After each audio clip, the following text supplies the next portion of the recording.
4 రాష్ట్రాలు, ఒక కేంద్రపాలిత ప్రాంతం. మొత్తం మీద 5 ప్రాంతాలలో ఎలక్షన్ జరుగుతూ ఉన్నాయి. ఒక సెమీఫైనల్స్‌గా చెప్తా ఉన్నారు మోదీ పాలన పైన. ఎట్లా ఉండబోతుంది అనుకుంటా ఉన్నారు? ఎట్లాంటి పరిణామాలను మనం చూడబోతా ఉన్నాం? సెమీఫైనల్ ఏం కాదు, 29 రాష్ట్రాలు 5 ఇది చిన్న రాష్ట్రం కదా. అస్సాం అండి, పుదుచ్చేరి, కేరళ కూడా చిన్న రాష్ట్రం కదా, 20 సీట్లు కదా. తమిళనాడు అంటే 39, అవును, పుదుచ్చేరి ఒకటి అనుకోండి, అస్సాం 14, బెంగాల్ 42, 42 లోక్సభ, 42, 40, 82, 100 కదా. అవును, 1/, అంటే ఎలక్షన్ తర్వాత మళ్ళీ మొత్తము జమిలీకి పోవడం అది దాని మీద ఉంటుంది 18% కదా. సో కేరళలో ఎప్పుడు 5 years ఒకసారి లెఫ్ట్ ఫ్రంట్, రైట్ ఫ్రంట్. అవును, కమ్యూనిస్టులు ఒకటి, Congress lead by Muslim league, some others. తో పోయినసారి రిపీట్ అయ్యారు అక్కడ లెఫ్ట్ విజయం. అవును, బట్ ఈసారి లోకల్ బాడీది కౌంట్ కాదు. కేరళలో ఎట్లుండేది నాకు ఐడియా లేదు. లోకల్ బాడీ అద్దాలి ఫ్లాప్ అయిపోయారు కదా. లోకల్ బాడీ ఎప్పుడు గానీ గవర్నమెంట్ దానికి ఫేవర్ వస్తుంది. మనం ఇక్కడ గానీ, ఆంధ్రలో గానీ, గతంలో తమిళనాడు గానీ ఎలక్షన్ పోటీ చేయకుండా తర్వాత జయలలిత చీఫ్ మినిస్టర్ అయి ఒక 4-6 సీట్లు మాత్రమే కరుణానిధికి వచ్చాయి. అక్కడ అఖిలేష్ అప్పుడు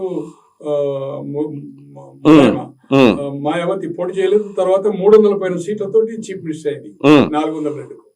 అలాగే పోయినసారి మనం జగన్ చూసాము, 2 మున్సిపాలిటీస్ ఆంధ్రలో, తాడిపత్రి ఇంకేదో, మంగళగిరి అండ్ కుప్పం కూడా ఓడిపోయారు. జిల్లా పరిషత్ కానీ అధికారం వచ్చింది. ఇక్కడ తెలంగాణలో ఒక జిల్లా పరిషత్ రాలేదు, కరీంనగర్లో ఒక వార్డు మెంబర్ రాలేదు. ఒక 4-5 మున్సిపాలిటీలు మాత్రమే. సో దానికి దీనికి సంబంధం లేదనుకోండి. 87లో రామారావు గారు మండల వ్యవస్థ తెచ్చి 300 సమితిలు 1096 తెచ్చి బీసీలకు, మహిళలకు రిజర్వేషన్ చేసి, తో 90% ఆఫ్ మండల్స్ 93 అండ్ మున్సిపాలిటీస్ 90% వచ్చి 87లో తను 89లో తను ఓడిపోతూ ఓడిపోయింది కదా. 31 లోక్సభకు 2 లోక్సభ వచ్చి 39 కాంగ్రెస్ వచ్చి ప్రభుత్వం వచ్చింది. దానికి దీనికి సంబంధం లేదు. ఏది ఏమైనా కేరళలో definite left front, Congress lead by government. And నేను అనుకుంటున్నా వేణుగోపాల్ గారు చీఫ్ మినిస్టర్, కేసీ వేణుగోపాల్ గారు చీఫ్ మినిస్టర్. తమిళనాడులో డివిజన్ చేస్తున్నాడు ఓట్లు. విజయన్ కనుక లేకపోతే ఆ ఓటు ఏదైతుందో కొంత క్రిస్టియన్ మైనార్టీ ఓటు డిఎంకేకి వస్తుండే, డివిజన్ చేస్తున్నాడు అనుకోవాలి.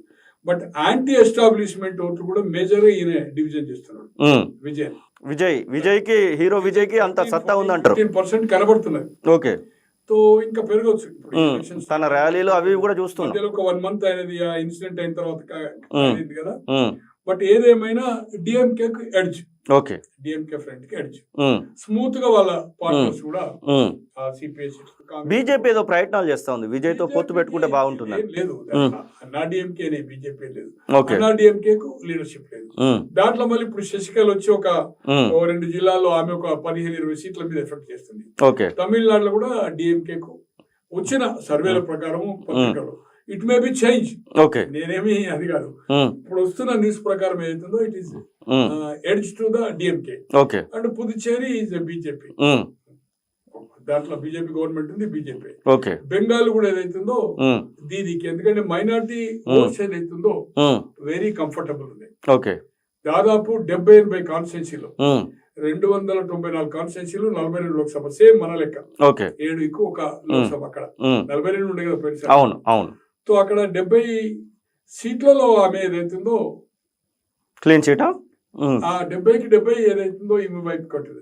లెఫ్ట్ అంటే కమ్యూనిస్టులు కానీ, Congress is a big zero అక్కడ.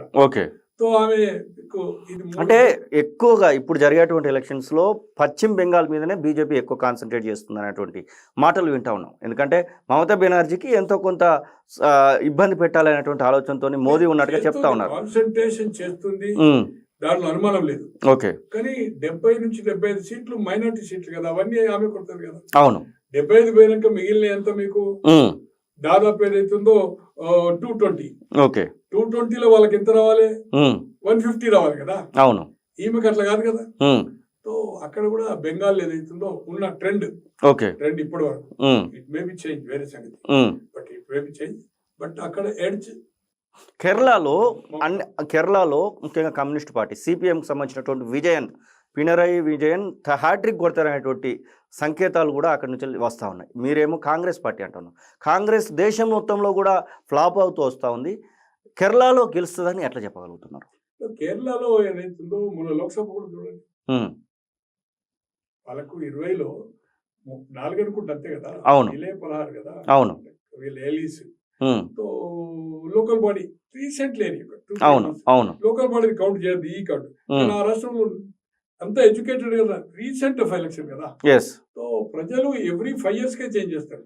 అక్కడ ఆల్రెడీ ఒకసారి రిపీట్ అయింది. అవును యాజ్ ఫర్ సర్వేలు కానీ యాజ్ ఫర్ న్యూస్ ప్రకారం మొత్తం కాంగ్రెస్ ఎడ్జ్, అంటే వాక్ రేస్ లేదు, టైట్ ఉంది, but edge Congress. Okay Congress కూడా ఆ ప్రభుత్వం రావడానికి, ఎందుకంటే రిప్రజెంటేషన్ అక్కడ ప్రియాంక చేస్తుంది. ఓకే సో ఆ రాష్ట్రంలో ఏదైతుందో గెలిచే అవకాశాలు కనిపిస్తున్నాయి. ఓకే కనుక ఆర్థికంగా కానీ అంత ఆర్గనైజేషన్ పరంగా కానీ బీజేపీ గ్రాస్ లేదు కదా, గ్రామాలు లేదు కదా.